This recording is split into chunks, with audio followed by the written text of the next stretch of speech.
Good morning. Oh, I love you, and I'm so happy to be up here connecting with you and here prior to Christmas time. It's very, very special. Erica isn't with me today here, but she sends her love, and you'll see her along with myself at the candlelighting services, which I echo are going to be just phenomenally beautiful. And so take in the richness, and you'll have an opportunity to anchor into a lot of what we're going to say today. But before I dive in, I want to just also sing my praises to that beautiful Jim Campbell and Janice and family. My love is with you, and he touched my heart and my life so deeply, and I look forward to being part of celebrating him on the 6th. The soul of Christmas. So a dad was left in charge of the 4 kids while the wife was out running some errands. And he was reading his paper, and one of the daughters came in and says, "Dad, we have a play for you. Come into the living room." So he put his paper aside, and he went in and immediately realized it was going to be a Christmas play, because there was a flashlight wrapped in swaddling clothes in a shoebox. And his 6-year-old son came in and proudly stood by the box. That's Joseph, of course. And then his 10-year-old daughter came in with a sheet wrapped around her head and set lovingly by the shoebox, Mary. Another child came in with pillowcases on her arm and was flapping them and dancing and saying, "I am the angel of Christmas." And she stood there and continued to flap her pillowcases. And then the last daughter came in wearing some of her mother's high heels and walking as though she were riding a camel with a pillow with stuff on it. And she comes in and she bows to everybody, and especially the flashlight, and she declares, "I am all 3 wise men, and I bring my gifts of gold, circumstance, and mud." Gold, circumstance, and mud. At this Christmas time, we bring our hearts back to the traditional story of Jesus' birth in Bethlehem. And then there are all the other festivities we participate in our own way. And it's usually a very joyous time. And I know for some, the gold gets muddy. Sometimes it's because of the tough times. Some changes, challenges, losses, heartbreaks. And then the muddiness can also be for some a kind of restlessness, a kind of almost boredom with it all, with a deep sense that there's a deeper message in these times for humanity. That we must not settle just for the surface story of Christmas, but explore the personal story, the mystic story of these times. And it's actually this deeper meaning that gets us through the mud and back to the gold that can, in this soul of Christmas, exalt and uplift our lives. This is the journey into the soul of Christmas. Now, to begin with this, I think some clarifications might be in order. And the first is that Christ is not Jesus' last name.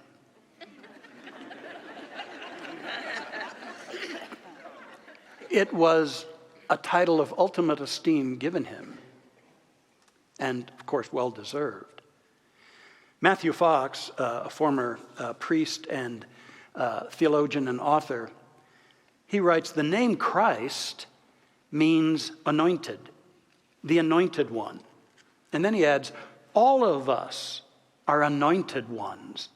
We are all royal persons, creative, godly, divine, persons of beauty and of grace.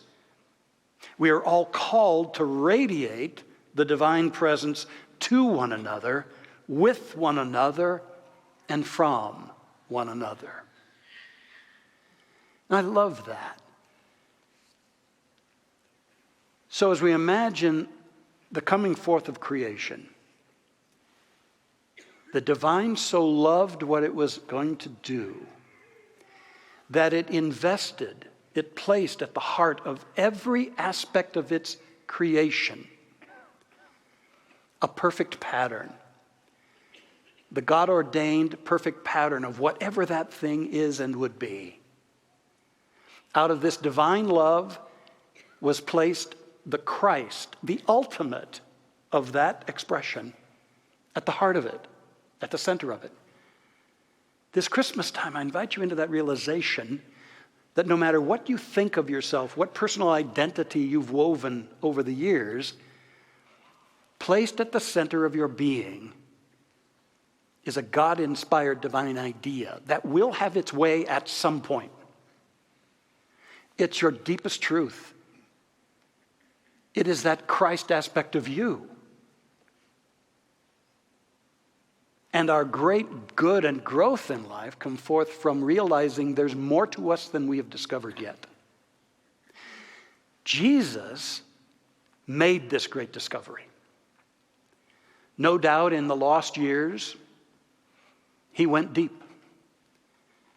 And he discovered, he connected with this divine love that said to him, I've made you greater than you know. Open to that. And he embraced that. He anchored that.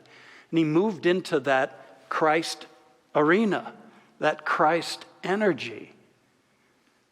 And then he would emerge, and for approximately 3 years, he would shine such light and bring forth such good out of this higher self he had discovered. And his mission was to awaken that in all of humanity. To be a bell that would resonate from his time throughout all of history, that you're not just a biological, struggling, awful being. You're an act of God. And as an act of God, there is that in you, that integrity of the Spirit, that beauty, that love, that is your highest truth. Some people go a lifetime and not discover it, but it's still their truth. And they'll discover it sometime. We can discover it at Christmas or any time we decide to explore, who am I really? And what is the divine up to in me? Now, I don't think we know it all at any one time. It's not like there's this ultimate final download and we say, oh, I get it. But I believe more and more we can discover the Christ within. That's why Jesus said, follow me. He never wanted to be worshiped. In fact, when people would worship him, he said, hey, wait. It's not me doing the work. It's the Father within doing the work. I just get out of the way and let God be God. Let love be love. Let healing happen. And he said, you will do the things that I have done, and greater things will you do. And he was calling us to that. And so the soul of Christmas is journeying to the manger of the heart in every one of us and surrendering to, opening to a divine love that is ready to impart what we're ready to receive in terms of the quality of our being, the beauty of our being, the eternality of our being. To journey to that heart, that place of divine heart. I was privileged to study for a time here recently on 2 different occasions with a wonderful Franciscan priest, mystic, author, ecumenical teacher, Richard Rohr. He's a wonderful teacher. He represents the deeper mystical Christianity, I believe the true Christianity, and he has some glorious insights about Christ. What if Christ is a name for the transcendent within of everything in the universe? What if Christ is a name for the immense spaciousness of all true love? What if Christ refers to an infinite horizon that pulls us from within and pulls us forward too? What if Christ is another name for everything in its fullness? That opens up this incredible vision. Journey to the manger of your heart and discover this immense spaciousness of love. And allow it to transform and begin a process of personal emergence and joy. It is giving yourself to God's idea of you and exploring just how that must be. It can only be one thing, and that is magnificent. For it is God ordained. Now, as I talk about this divine love, it's easy to just pass over this with a sense of what we understand love to be. Although when it's written that God is love, and they that dwell in love dwell in God and God in them, that's bespeaking a love far more than we can even know. It's beyond all words. And yet we can grasp it, we can sense it to a certain degree. But I want us to understand today, invite us to understand some of the qualities, at least 3 qualities of this divine love. And the first, and by the way, to help you remember them, I couldn't help myself but attach it to an acronym. I'm seeking recovery from acronyms. Use the word soul to help you remember. And the first aspect of love to explore is the spirit of unfolding love. This is love in you that is an evolutionary force. It's a love in us that wants to grow us and empower us and blossom ever more fully in the unique way that you bring forth. And that's why Richard Rohr called it an infinite horizon that pulls us forward. You see, Jesus showed us the possible human, our greater capacities when we transform out of fear and into love. He showed us that so that it could be activated in our consciousness and in our livingness. He wanted to help us understand that we're designed to be co-creators with God. The highest idea, the Christ, is within everything. And we're conscious beings privileged to know that and to cooperate with that. Thus, we become gods in miniature, co-creators with God in this life, and instruments of love, peace, and joy. This is our design and our calling. In metaphysics, if you want something cool to share at a party sometime, we have a phrase for this, and it's called the upper progressive movement of the Spirit.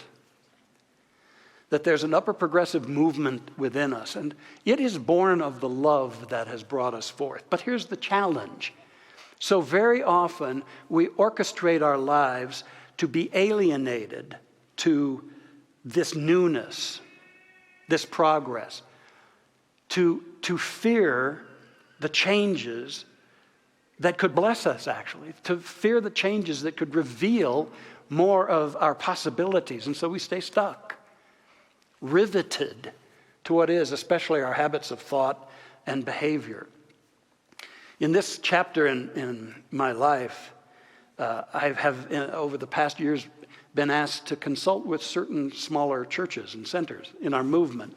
The movement regards Mile High as the epitome, the mecca of it all. And it's well-deserved, I believe.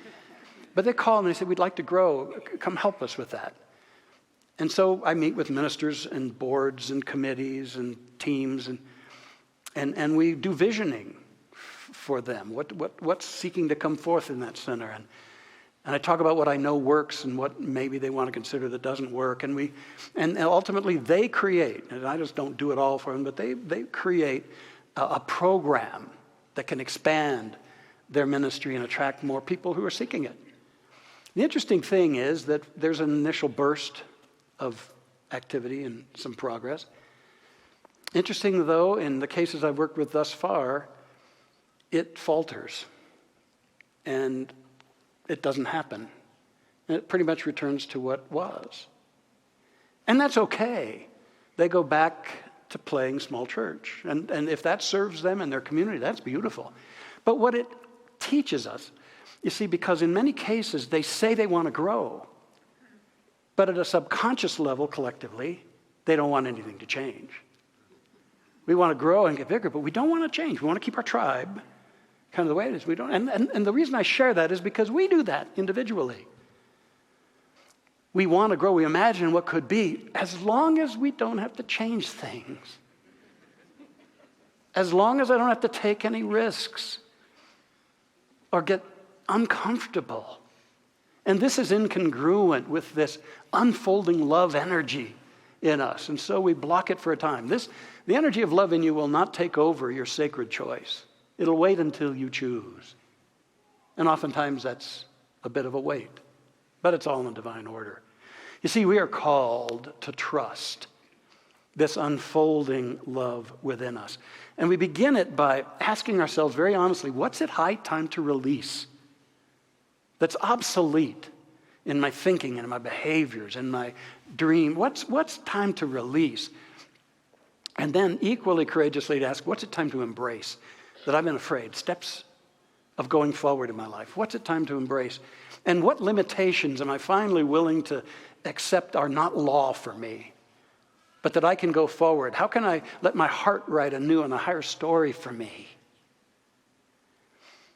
In my time here as an associate minister, working in support of my beloved mentor, Dr. Fred Vogt, he gave me a lot of free rein, and I and a team created an annual symposium called Dimensions of Mind. Maybe some of you old-timers remember that.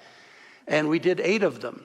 We would bring in a list of 4 or 5, maybe 6 luminaries, spiritual lights, social lights, people who had so much to share, well-renowned people. The list is phenomenal. And we would rent the biggest ballroom we could find downtown and sell about 2,000 tickets and have this incredible day. And at the very first one, we invited a man named Jerry Jampolsky, who had allowed the unfolding love within him to take him beyond alcoholism and into his psychological career. But then in his late 40s and early 50s, he burst into his spiritual consciousness. And he started working with kids with catastrophic illnesses or accidents, only to discover that they very easily shifted out of victimhood and into love and became shining lights. And he brought 6 or 7 of these kids, and there wasn't a dry eye in the house after they all shared how they were living, no matter their circumstances. And Jerry has an interesting thing. I ran across something. Actually, Erica found this, and she's one of my best researchers, you know. And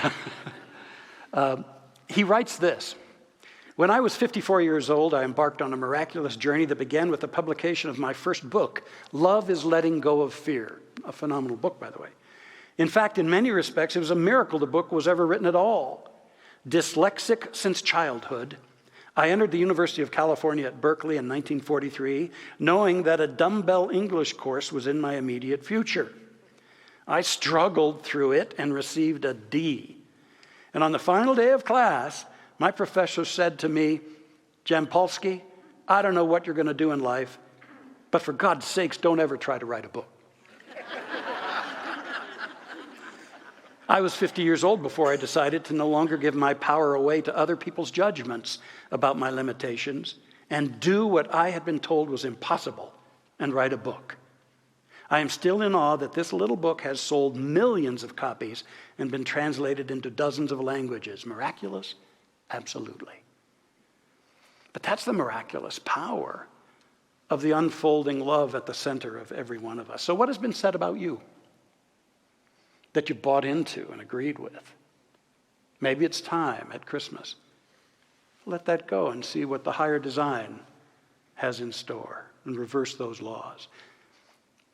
The spirit of an unfolding love. Secondly, it's the spirit of unending love. Oh, it's written, I will never leave you nor forsake you. Thou art my beloved child in whom I am well pleased. I have loved you with an everlasting love, it is written. The great good news as we go to the manger of our hearts, we discover a love that has not given up on any one of us. Yeah, there's a love that has not given up on you. And in fact, it never could and never shall. No matter what unfolds, there is that infinite love. It's an unending love. And I think it's important at Christmas to get in touch with that in a deeper way so that as we go forward in our lives, we go forward with not only comfort, but with great, great strength. born of that something, that life is always for me and never against me. There's a love that will not let me go, that can sustain me even when I fall down, that always beholds the beauty and the possibilities in me and refuses to believe otherwise. For such is the divine mind. It doesn't think junk. It only thinks the highest. Know that about that. There's an unending love for you. And at Christmas time, I remember my loved ones who've passed over, who've let go of the body vehicle and moved into God's greater love. And I remind myself that love is eternal for them. That love that birthed them continues its journey, its adventure in that soul. And at Christmas, we can remember that. And we'll miss them, long for them, and we can send from our hearts, over the heart wires of the oneness, a blessing of love. And at this time, as we understand unending love, we know we're always one with every soul that's ever been. We may not be in physical proximity, but in this universe of spirit and of love, there's no ultimate divisions and separation, so we can commune with our beloveds. We can commune with higher souls. We can commune with the essence of Jesus and draw greater strength from that, from the essence of the Buddha and of all enlightened masters, for we're all one. The spirit of unending love. Oh, and then there is the spirit of unfailing love. There's no greater power than love. I suggest that love is true power. And when we journey to the manger and we remind ourselves that we're designed to be love-based beings, not fear-based beings, we step into our true power to love and to create and to grow. And we do that best when we do two simple things, but they're not always easy. Forgive and give. So at this Christmas time, I would invite you to ask yourself, what gift am I willing and ready to unwrap of forgiveness? What gift of forgiveness am I willing to accept?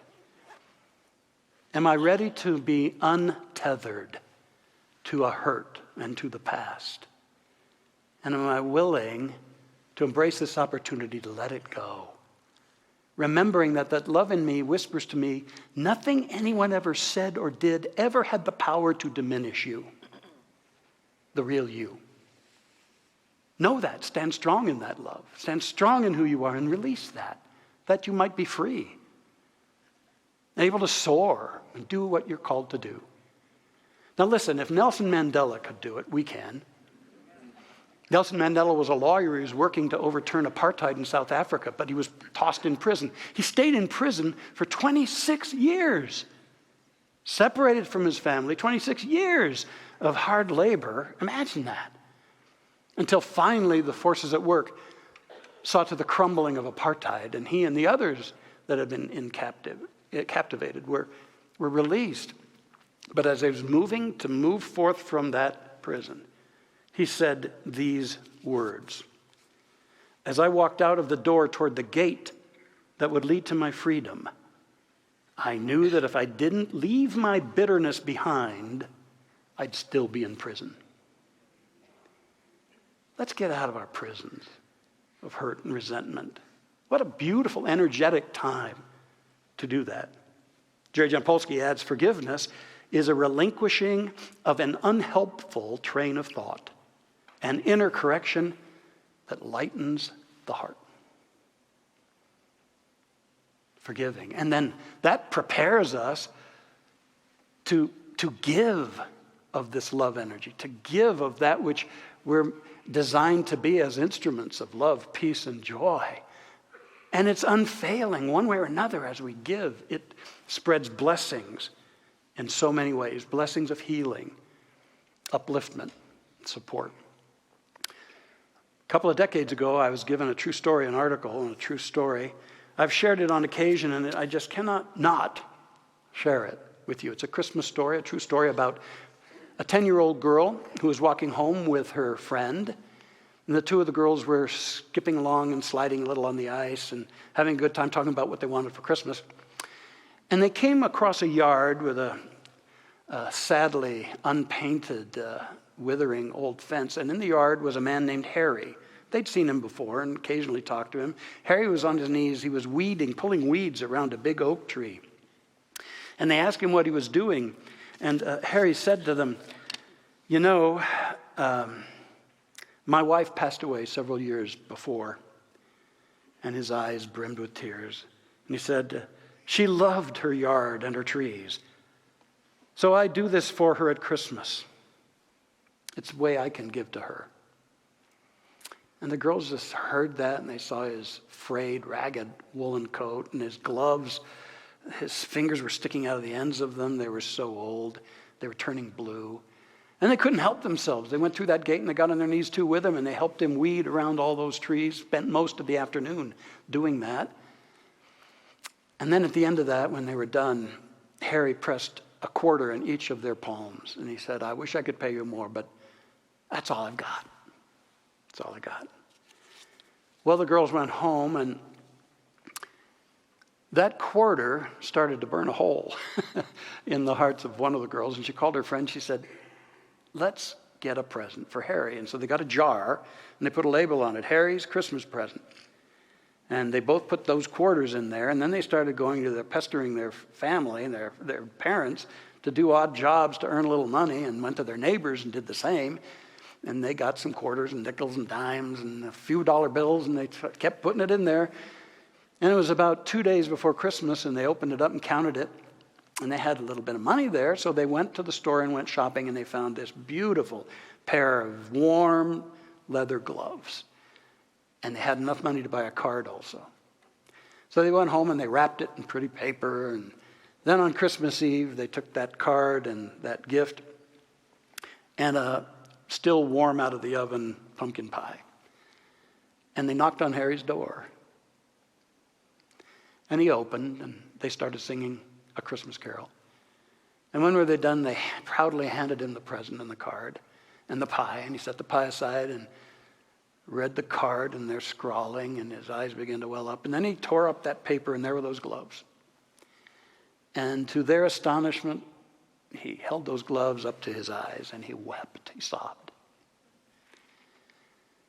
I'm sure they were tears of joy, and I'm sure also it was a realization that he wasn't alone. He wasn't forgotten. He still mattered, and their love was still alive in his world. That's what we have the privilege of extending. An unfailing love that will always transform. I challenge you. You got a week before Christmas. If you're willing to take it, this invitation, find one person that you can love that way, that you can shine a little light into their life and make a difference. Maybe it's a little act of love. Maybe it's making that phone call. However it is for you. You know, the gifts that will come back, for as we receive, we give, are so enormous. The soul of Christmas calls us to the manger of our heart. It calls us there that we can commune with that infinite love that loves us so fully. A love that's unfolding us, an unending love, and an unfailing love. This is the soul of Christmas, and it's here for you and me.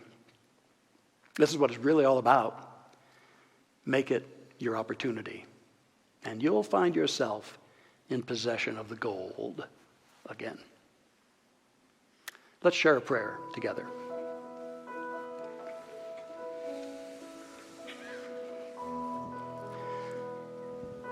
Let your eyes gently close if you choose, and I invite you to take a deep breath.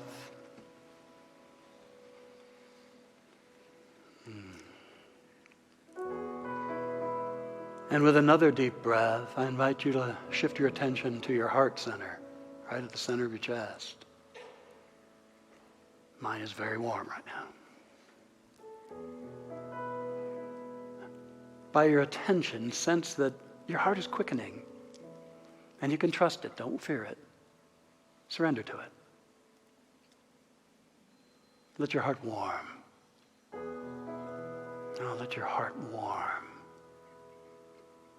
And notice that as you surrender to this and enjoy this, there's a profound shift in awareness. The edge falls off of problems. The fatigue of too much to do is released to a bit. And a deeper joy begins to bubble up. Allow it. And on its heels, there is that voice that says, "Thou art my beloved child, in whom I am well pleased. I have birthed you out of my infinite imagination and my desire to celebrate my infinite experience through you in your unique way. I will never leave you nor forsake you. Not only do I love you, you are love. You are that which I am. Embrace. Let this take you, let this transcendent within take you beyond the lesser definitions of yourself, the lesser concept. Step into the spirit and the light. You are a luminous light being, here to shine and to exude this love, here to surrender to this love and explore what's possible, here to know the bounty and the magnificence of life itself, to walk in every moment with just a deep sense of peace, to forgive readily, and to love yourself. And as you do, you shall blossom and bear the fruit within the God seed I've placed within you. Rejoice. Rejoice.